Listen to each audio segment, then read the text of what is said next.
ಅನ್ನೋದು ಅದಾದ್ಮೇಲೆ ಜನ ಕೂತ್ಕೊಳ್ತಾರೆ ಮಾತಾಡೋಕ್ಕೆ. ಇದೇ ನಿದರ್ಶನ.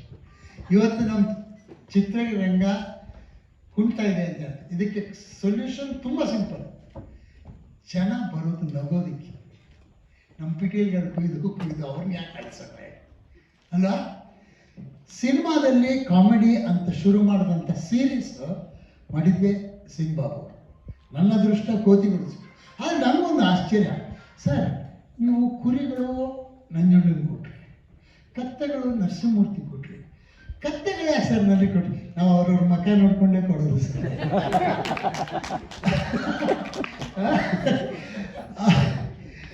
ನನ್ನ ಅನುಭವ ಅವ್ರ ಜೊತೆ ಕೆಲಸ ಮಾಡಿದ್ದು ತುಂಬ ಸಿಂಪಲ್.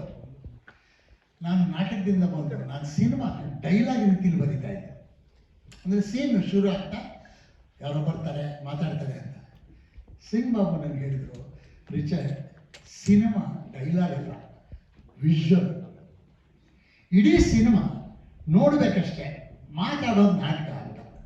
ಇವತ್ತು ನೀವು ಎಲ್ಲರೂ ನೋಡ್ತಾ ಇದ್ದೀರಲ್ವ, ಕಂಟಿನ್ಯೂಸ್ ಆಗಿ ವಿಷುವಲ್ ಇದೆ, ಮಾತುಗಳು ಭಾಳ ಕಡಿಮೆ. ಮಾತುಗಳಿಗೆ ಇಲ್ಲಿ ನಾನು ಅಷ್ಟೊತ್ತಿಗೆ 20 ಸಿನಿಮಾ ಬರೆದುಬಿಟ್ಟಿದ್ದೆ. 20 ಸಿನಿಮಾ ಆದ್ಮೇಲೆ ನನಗೆ ಸಿಂಗ್ ಬಾಬು ಹೇಳೋರು ಹಿಂಗೆಲ್ಲ ಸಿನಿಮಾ ಬರೆಯೋದು. ಇದಾದ್ಮೇಲೆ ನಾನು ಬರೆದದ್ದೆಲ್ಲವೂ ತುಂಬ ಡಿಫ್ರೆಂಟ್. ಕೋತಿಗಳಲ್ಲಿ ಒಂದು ಸೀನ್ ಇದೆ, ಉಮಾಶ್ರೀದು ಒಂದು ಸೀನು, ನಾರಾಯಣು ಮೋಹನ್ನು ದೆವ್ವ ಆಗಿ ಬರೋ ಸೀನು. 7-8 ನಿಮಿಷ ಇರ್ಬೋದಲ್ಲ, 7-8 ನಿಮಿಷ ಮಾತೇ ಇಲ್ಲ. ಇಡೀ ಥಿಯೇಟ್ರ್ ಬಿದ್ದು ನಗ್ತಿರುತ್ತೆ. ಶೂಟಿಂಗ್ ಆದಾಗ ಉಮಾಶ್ರೀ ಏನೋ ರುಚಿ ಒಂದು ಡೈಲಾಗು ಬರ್ತಿದ್ರು, ಏನೋ ಮಾಡೋದು ನೋಡೋ, ಇದು ಬೇರೆ ಥರ ಇದು ಡೈಲಾಗ್ ಬರೆಯೋದಲ್ಲ, ನೀನು ಮಾತಾಡಿ ಏನು ಆ್ಯಕ್ಟ್ ಮಾಡೋದು ಅಂತ ಜಗಳ ಆಗುತ್ತೆ. ಯಾಕಂದ್ರೆ ನಾವೆಲ್ಲ ರಂಗಭೂಮಿ.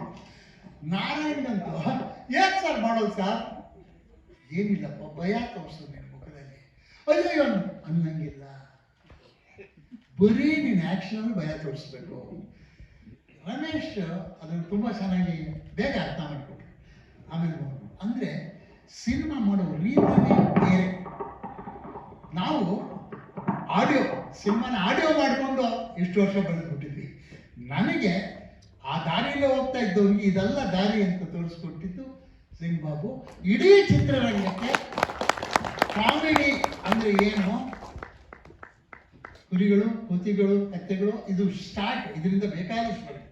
ರಾಜ್ಕುಮಾರ್ ಒಂದು ಒಳ್ಳೆ ಮಾತು, ನಾವು ಸಿನಿಮಾ ಮಾಡೋಕ್ಕಿಂತ ಮುಂಚೆ ಮೊದಲು ನರಸಿಂಹರಾಜು ಬಾಲಕೃಷ್ಣ ಡೇಟ್ ಇದೆಯಾ ನೋಡಿ, ಅವ್ರು ಎಸ್ ಅಂದರೆ ನಾನು ಡೇಟ್ ತೊಗೊಳ್ಳಿದ್ದೆ.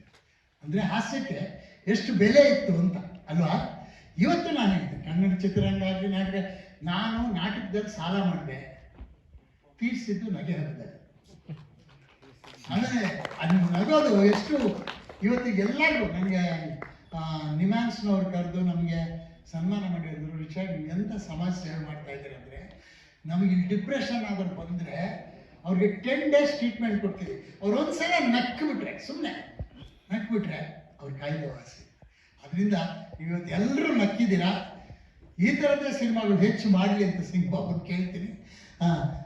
ಚಾರ್ಲಿ ಚಾಪ್ಲಿನ್ ಹೇಳಿದಂಗೆ, ಇಫ್ ಐ ಹ್ಯಾವ್ ಒಂದು ದಿವಸ ಅವ್ರು ಮಾಡಿ ಅಂತ ಕೇಳಬೇಡಿ, ಮಾಡಕ್ಕೆ ಏನಾಯ್ತು ಮಾಡುವಾಗ ಸಮಸ್ಯೆ. ಯಾಕೆಂದ್ರೆ ಬೇರೆ ಜನ ಸಮಸ್ಯೆ.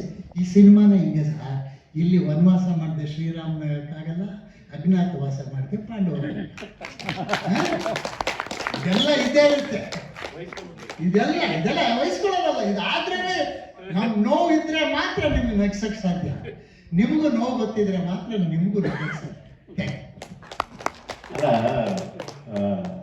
ರಿಚರ್ಡ್ ಅವರು ಹೇಳಿದ್ದು ಒಂದು ವಿಚಾರ, ಡಾಕ್ಟರ್ ರಾಜ್ಕುಮಾರ್ ಅವರು ನರಸಿಂಹರಾಜ್ ಅವರು ಡೇಟಿಗೆ ಕಾಯ್ತಾ ಇದ್ರು.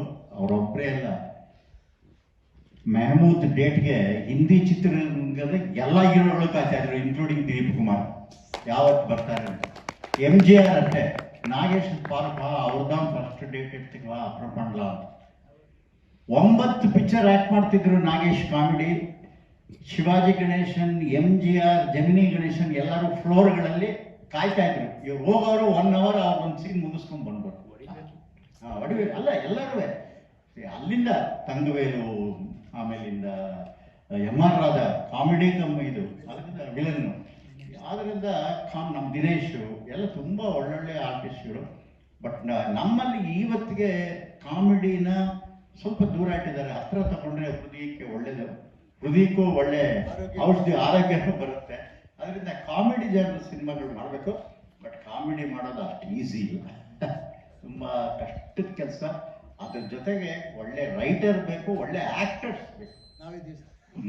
ಆಕ್ಟರ್ಗಳು ಇಲ್ಲದೆ ಹೋಗ್ಬಿಟ್ರೆ ನಾವೇನೇ ಕನ್ಸ್ಯೂಮ್ ಮಾಡಿದ್ರು ಅದನ್ನ ತೆರೆ ಮೇಲೆ ತರೋರು ಆಕ್ಟರ್ಸ್, ಒಳ್ಳೆ ಆಕ್ಟರ್ಸು, ಡೈಲಾಗ್ ಡೆಲಿವರಿ, ಎಕ್ಸ್ಪ್ರೆಷನ್ಸು ಎಲ್ಲರೂ ಕೊಡುವಂಥ ಆಕ್ಟರ್ಗಳಾಗಬೇಕು.